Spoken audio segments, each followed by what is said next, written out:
Hello प्यारे बच्चों, आज की इस क्लास में हम क्लास 10th विज्ञान जो कि चैप्टर नंबर 1 है रासायनिक अभिक्रियाएं एवं समीकरण।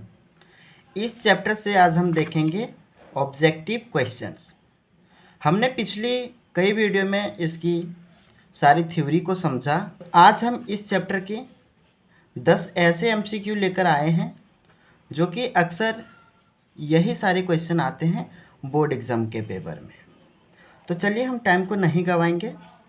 इससे पहले हम देखते हैं क्वेश्चन नंबर 1। क्वेश्चन नंबर 1 में है निम्नलिखित में से श्वसन क्या है। तो देखो, ये जो श्वसन है ये हम 6th चैप्टर जो अपना है जैव प्रक्रम, उसमें हम पूरी अच्छे से डीपली से समझेंगे। ठीक है, तो इस क्वेश्चन में पूछा जा रहा है कि निम्नलिखित में से श्वसन क्या है। देखो, ऑप्शन नंबर ए में है संयोजन अभिक्रिया, वियोजन अभिक्रिया, सी में है युष्माशोषी अभिक्रिया और डी में है ऊष्माक्षेपी अभिक्रिया।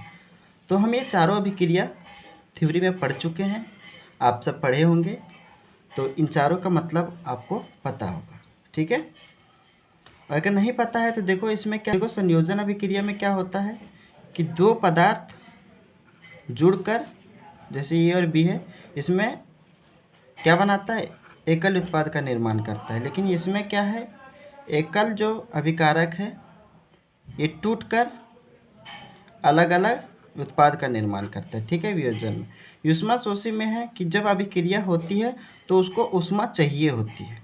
ठीक, ऊष्माक्षेपी में क्या है, ऊष्माक्षेपी में है कि अभिक्रिया के फलस्वरूप युष्मा का निष्कासन होता है। ठीक है, तो श्वसन जो हमारा है यह है ऊष्माक्षेपी अभिक्रिया। ऑप्शन नंबर डी हो जाएगा इसका आंसर। ऊष्माक्षेपी, देखो श्वसन, हम लोगों को जीवित रहने के लिए श्वसन बहुत ज़रूरी है। ठीक है, अब हमें जीवित रहने के लिए ऊर्जा की ज़रूरत होती है, और ऊर्जा हमें कहाँ से मिलती है, जैसे हम चावल खाते हैं, ठीक है, ब्रेड खाते हैं, आलू खाते हैं, तो इन सब से हमें क्या मिलती है, कार्बोहाइड्रेट मिलती है, और कार्बोहाइड्रेट टूटने से ग्लूकोज मिलता है। ठीक, अब ये ग्लूकोज क्या करता है, हमारे शरीर में जो कोशिकाएं हैं, ये कोशिकाएं में ऑक्सीजन पाई जाती है, और ये ग्लूकोज ऑक्सीजन के साथ अभिक्रिया करके, देखना इसका यहाँ पे मैं अभिक्रिया यहाँ पे लिख रहा हूँ। ठीक है, ग्लूकोज का क्या होता है, C6H12O6। ठीक है, ग्लूकोज का ये सूत्र है, ये ऑक्सीजन के साथ अभिक्रिया करके बनाता है 6CO2 + 6H2O, और यहाँ पे 6 होगा। इसके साथ ही क्या करेगा, ऊर्जा का निष्कासित करेगा, तो यहाँ से हमें ऊर्जा मिलती है। तो श्वसन जो हमारा हो जाएगा ये हो जाएगा ऊष्माक्षेपी अभिक्रिया। देखते हैं क्वेश्चन नंबर 2। क्वेश्चन नंबर 2 है रासायनिक अभिक्रिया में होने वाले परिवर्तन कौन कौन से हैं। अब देखो, ऑप्शन नंबर ए में है रंग में परिवर्तन, अवस्था में परिवर्तन, तापमान में परिवर्तन, और डी में है उपयुक्त सभी। तो प्यारे बच्चों, हमने क्या पढ़ाया कि रासायनिक अभिक्रिया में रंग में भी परिवर्तन हो सकता है, अवस्था में भी परिवर्तन हो सकता है, तापमान में भी परिवर्तन हो सकता है। तो डी जो है उपयुक्त सभी, ये हमारा क्या हो जाएगा, ऑप्शन नंबर डी इसमें भी करेक्ट हो जाएगा। ठीक है, करेक्ट हो जाएगा। हम देखते हैं क्वेश्चन नंबर 3। क्वेश्चन नंबर 3 है H2 + O2 अभिक्रिया करके H2O का निर्माण कर रहा है, किस प्रकार के अभिक्रिया है। ठीक है, ऑप्शन ए में है संयोजन, बी में है वियोजन, और सी में है विस्थापन, और डी में है द्विविस्थापन। तो देखो, H2 + O2 अभिक्रिया करके जो H2O बना रहा है, H2 + O2 अभिक्रिया करके H2O बना रहा है, ये हमारा हो जाएगा संयोजन अभिक्रिया। ऐसा क्यों, क्योंकि हम लोगों ने संयोजन अभिक्रिया का डिफिनेशन क्या जाना कि 2 या 2 से अधिक अभिकारक। तो देखो, 2 या 2 से अधिक, तो इसमें 2 अभिकारक हैं। पहला अभिकारक है हाइड्रोजन, दूसरा है ऑक्सीजन। दोनों अभिक्रिया करके बना रहा है, एकल उत्पाद का निर्माण कर रहा है, यानी एकल पदार्थ का निर्माण कर रहा है। ठीक है, तो ये हमारा क्या हो जाएगा, ये हो जाएगा संयोजन अभिक्रिया। ठीक, इसका ऑप्शन नंबर ये सही आंसर है सर। ठीक है, क्वेश्चन नंबर 4 में है दिए गए समीकरण Zn प्लस H2SO4 अभिक्रिया करके बना रहा है ZnSO4 प्लस H2, ठीक है। Zn यानी जिंक, जिंक को हम कहते हैं जस्ता, ठीक है। H2SO4 जो कि है सल्फ्यूरिक अम्ल, ठीक है, सल्फ्यूरिक अम्ल, ठीक। और ZnSO4 जो है ये है जिंक सल्फेट, क्या है, ये है जिंक सल्फेट। H2 है हाइड्रोजन गैस, ठीक। में किस प्रकार की अभिक्रिया है, तो हम देखो यहाँ पे हो क्या रहा है, इस अभिक्रिया में क्या चीज़ हो रही है, Zn प्लस H2SO4 इतना है, ठीक है। ये हमारा क्या अभिकारक है, ये भी अभिकारक, रासायनिक अभिक्रिया में ये दोनों भाग लिए हैं, ठीक। अब इससे हो क्या रहा है, इससे हो रहा है Zn, ठीक है, Zn यहाँ आ रहा है, SO4 इसके बाद SO4, ये H2 को गायब कर दे रहा है, यानी SO4 प्लस H2 इधर कर दिया। देखो इस अभिक्रिया में आखिर हुआ क्या, इसको समझो। ये जो जिंक है यानी जो जस्ता है वो हाइड्रोजन गैस को विस्थापित कर दिया, यानी उसके जगह पे ये बैठ गया, उसे हटा दिया। यानी कि क्या है, ये जो जिंक है, जो जस्ता है, ये हाइड्रोजन से अधिक अभिक्रियाशील धातु है। तो हमने पढ़ा विस्थापन अभिक्रिया, ठीक है। विस्थापन अभिक्रिया की हम डिफिनेशन देखें कि वैसा रासायनिक अभिक्रिया जो अपने से कम अभिक्रियाशील वाले धातु को विस्थापित कर लेता है, उसे हम क्या कहते हैं, विस्थापन अभिक्रिया कहते हैं। इसको हटा दिया। जैसे आप देखे होंगे जो बच्चा पढ़ने लिखने में तेज होता है, वह स्कूल में अगर लेट से भी आएगा, अगर आप गलती से अगर पहली बेंच में अगर आप बैठ गए, ठीक है, तो वो कहेगा चल रे उठ जा पीछे, क्योंकि आप कमज़ोर हो, और आप पढ़ने में कमज़ोर हो तो ज़्यादा चीज़ नहीं बोल पाते हैं, ठीक। तो क्या होता है, वो जो तेज बच्चा है वो आके पहली बेंच में बैठ जाता है। तो सेम यही चीज़ यहाँ भी है कि ये ज़्यादा अभिक्रियाशील धातु किसकी उपेक्षा, हाइड्रोजन गैस की उपेक्षा, ठीक।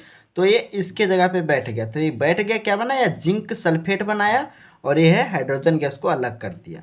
तो इसका राइट आंसर हो जाएगा विस्थापन अभिक्रिया। ऑप्शन में विस्थापन, द्विस्थापन, अपचयन और उपचयन दिया हुआ है, ठीक है। तो इसका राइट आंसर विस्थापन अभिक्रिया हो जाएगा, ठीक।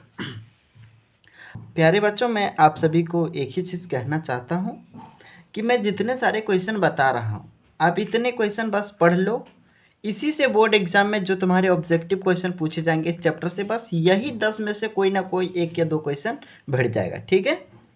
चलो तो 5वां नंबर क्वेश्चन देखते हैं। बिना बूझा हुआ चूना का रासायनिक सूत्र क्या है। बिना बूझा हुआ, बिना बूझा, अब बिना बूझा हुआ चूना को हम समझते हैं कौन सा है।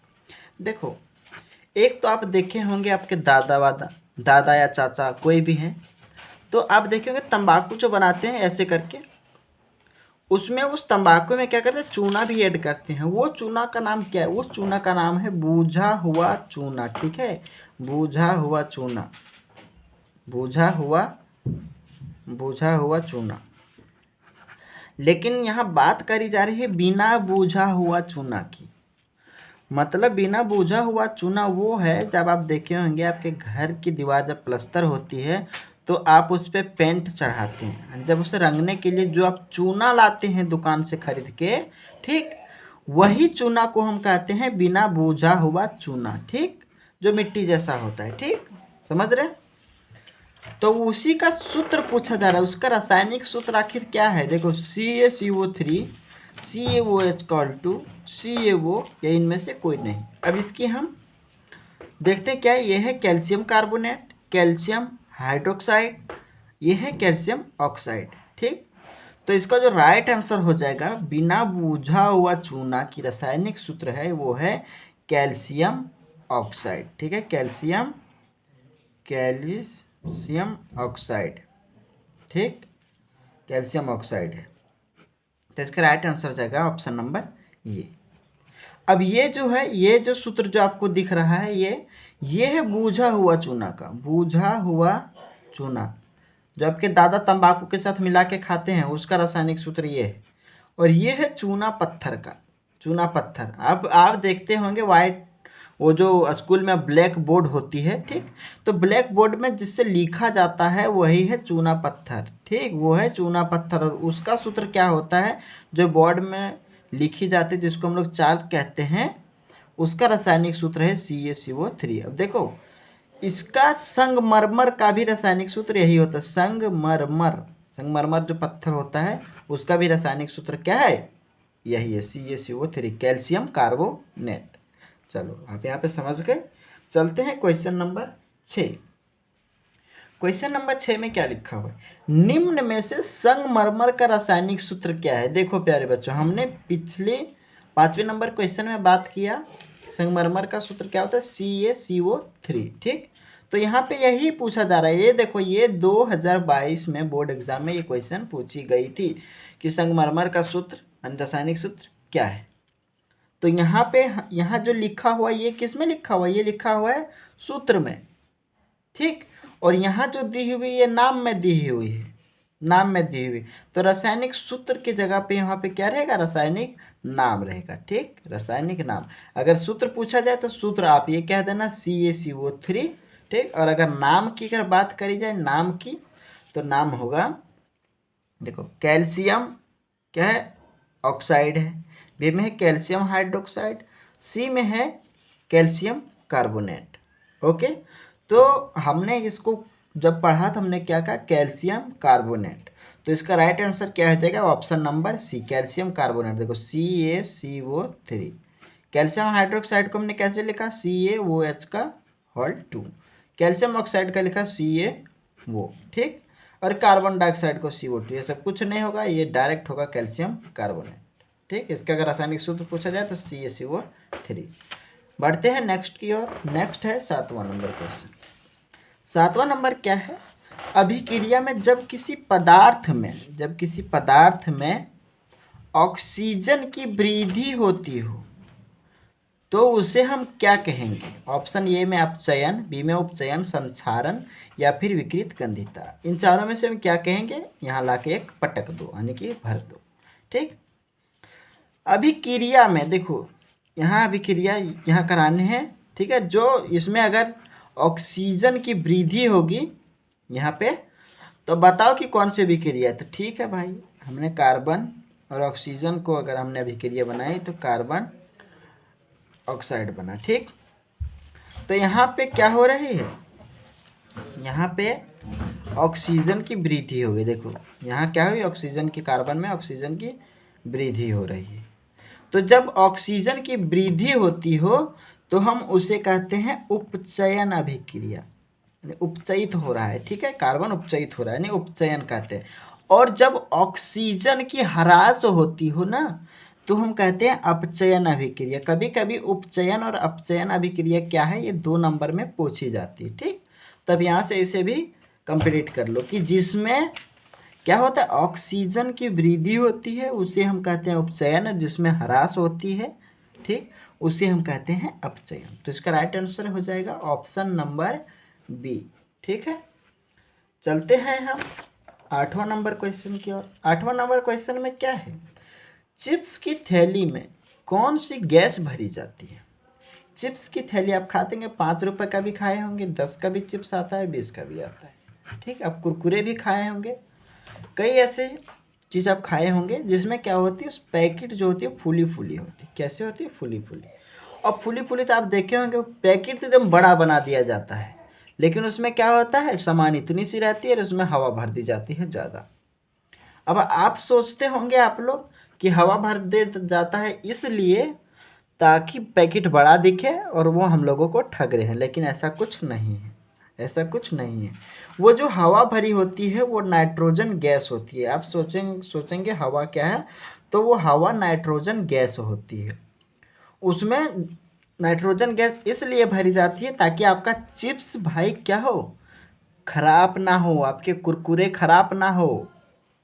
अगर आप देखे होंगे, हम आपके पास अगर बिस्किट होती है तो आप बिस्किट खोल के, ठीक, अब बिस्किट खोल के अगर रख देंगे आधे घंटे के लिए, 2 घंटे के लिए, तो वो बिस्किट बसत जाता है, जैसे हम लोग देहाती क्षेत्र में बसतना कहते हैं, ख़राब हो जाती है। कुरकुरा जैसा खाने में नहीं लगता, कट कट कट कट नहीं लगता खाने में, तो क्या हो जाती है, ख़राब हो जाती है। तो ख़राब ना हो इसीलिए उसमें भरी जाती है नाइट्रोजन गैस। जब कोई भी आपसे सवाल करे कि चिप्स की थैली में बबुआ बताओ कौन सी गैस पाया जाता है रे, तो बताना नाइट्रोजन गैस पाया जाता है। ठीक, चलो चलते हैं क्वेश्चन नंबर 9 की ओर।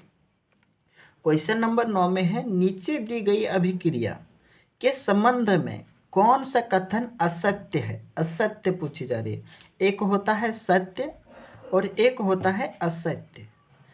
असत्य और सत्य का सत्य मीन्स सच और असत्य मीन्स झूठ।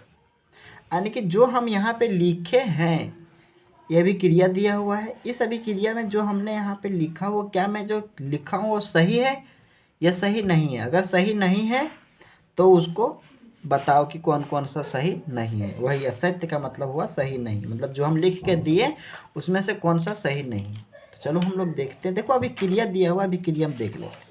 अभी क्रिया में क्या है, PbO है, यानी कि लेड ऑक्साइड यानी सीसा ऑक्साइड। ठीक, Pb होती है किसकी रासायनिक नाम है, सीसा का रासायनिक नाम Pb है। ठीक यानी कि लेड प्लस कार्बन अभिक्रिया करके बना रहा है Pb plus carbon dioxide CO2। ठीक, अब देखो यहाँ से इसमें PbO यानी कि लेड ऑक्साइड में से अगर ये हम देखें, ये अगर हमें देखें तो इसमें हो रहा है ऑक्सीजन की ह्रास हो रही है। और जब हमने कहा क्या हो गया, हाँ कैमरों को भी पता नहीं क्या हो जाता है। PbO से यहाँ पे क्या हो रहा है, सीसा सिर्फ बन रहा है, नहीं इसमें जो ऑक्सीजन है उसमें ह्रास हो रही है। तो प्यारे भाई हमने कहा जब ह्रास होगी तो हम इसको अपचयन कहेंगे। ठीक, और C में देखो, C से CO2 बन रहा है, यानी कि यहाँ पे ऑक्सीजन की क्या हो रही है, गेन हो रहा है, यानी ऑक्सीजन की वृद्धि हो रही है। तो जब वृद्धि होगा बड़े भाई तो हमने कहा कि उपचयन इसे कहते हैं। ठीक, अब हम इस अभिक्रिया में हमने अपचयन उपचयन को हम पहले ढूंढ लिए। अब हम जान गए इसमें कि उपचयन अपचयन कहाँ हो रही है। अब हम देखते हैं ये लिख के मुझे क्या दिया है। लिख के दिया है कि सीसा अपचयित हो रहा है। तो सीसा का क्या है रासायनिक नाम, Pb है, लेड है। तो ये यहाँ पे है, लेकिन हम इधर से इधर लेफ्ट टू राइट देखते हैं, राइट टू लेफ्ट नहीं देखते हैं। तो ये पहले इधर से क्या रहा है, इधर ये हो रहा है, तो भाई गलत है। सीसा अपचयित हो रहा है, क्यों भाई, ये लेड ऑक्साइड से सीसा बन रही है, ना कि सीसा से लेड ऑक्साइड बन रहा है। समझो जरा यहाँ पे बात को, लॉजिक को जरा समझो। Pb वो है, यानी कि लेड ऑक्साइड से क्या बन रही है, सीसा। यहाँ पे ये जगह जब हम इसके साथ अगर देख रहे हैं तो ये बन रही है। हमें राइट हैंड से लेफ्ट हैंड की ओर नहीं देखनी है। तो यहाँ सीसा अपचयित हो रहा है, ये भाई सरासर गलत हो जाए। ठीक, अब भाई हमें मुंह से खाने का, मुंह से ही ना हम खाएंगे, तो हम लेफ्ट टू राइट ही देखेंगे कौन आ रहा है। ठीक है, तो यहाँ पे ये सरासर गलत हो जाएगा। अब देखो बी में है कार्बन डाइऑक्साइड उपचयित हो रहा है। फिर से वही बात, फिर से ये यही कह रहा है कि हमें इधर से देखो। इधर से क्यों देखेंगे यार, हम इधर से नहीं देखेंगे, हम देखेंगे लेफ्ट टू राइट, ना कि लेफ्ट राइट टू लेफ्ट। ठीक, तो ये भी क्या होगा, कार्बन डाइऑक्साइड उपचयित हो रहा है, ये भी यहाँ पे गलत हो जाएगा ऑप्शन। सी में देखो दिया कार्बन उपचयित हो रहा है। ठीक है भाई, कार्बन से हमारा यहाँ उपचयन यानी उपचयित हो रहा है। ठीक है, ये हमारा ऑप्शन सही हो जाएगा। और फिर है लेड ऑक्साइड अपचयित हो रहा है। ठीक है, लेड ऑक्साइड से यहाँ पे PbN लेड बन रहा है। ठीक है, ये भी सही है। अब देखो क्वेश्चन में क्या कहा था, अभिक्रिया के संबंध में कौन सा कथन असत्य है, यानी गलत कौन सा। तो देखो गलत हमारा पहला है और दूसरा, दोनों गलत है। अब यहाँ पे इसने तर्क में दिया, वो कथन था, ये तर्क है। कथन और तर्क से क्वेश्चन पूछे जाते हैं। ठीक है, इसी को कहते हैं कथन और इसको कहते हैं तर्क।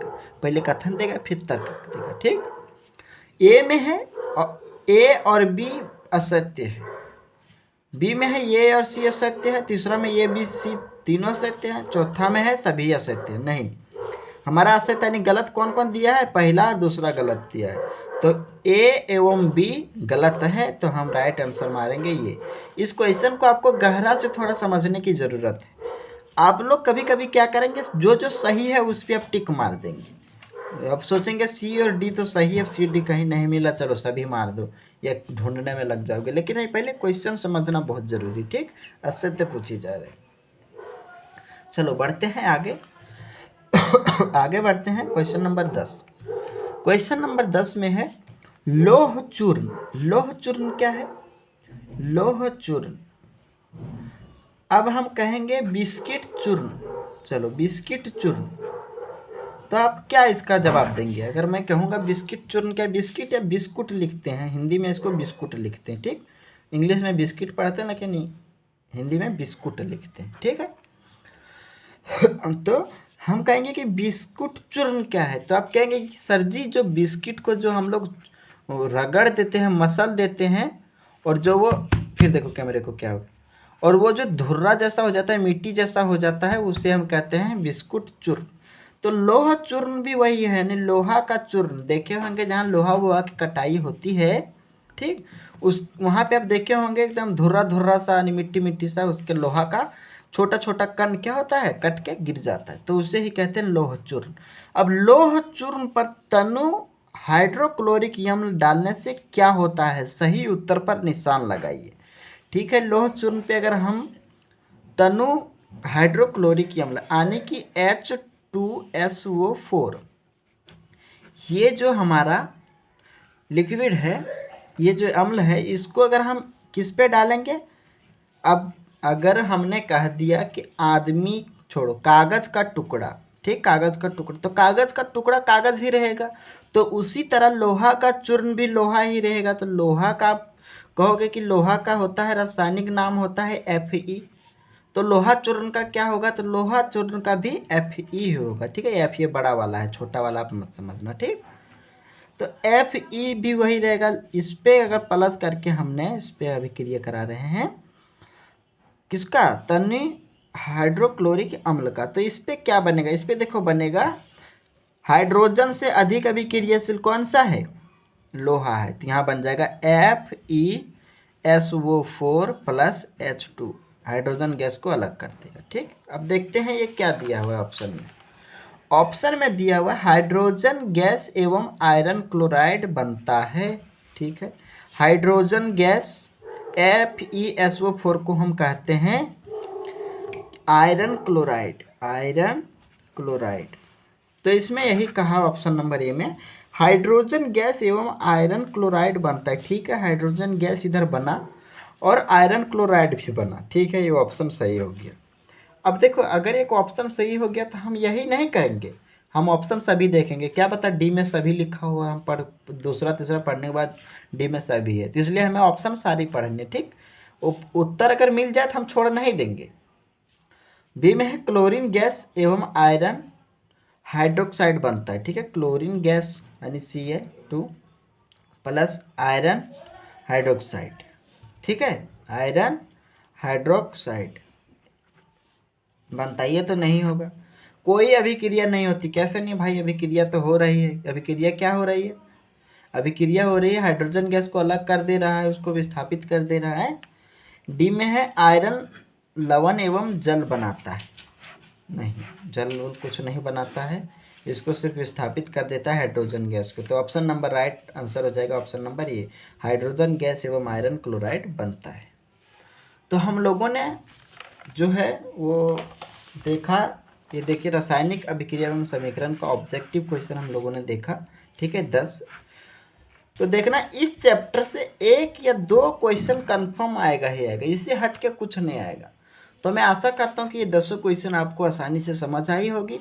हम फिर मिलेंगे नेक्स्ट वीडियो में। अगर आप थ्योरी का वीडियो नहीं देखे हैं तो आप जाएं और इसे अच्छे से समझें। जय हिंद।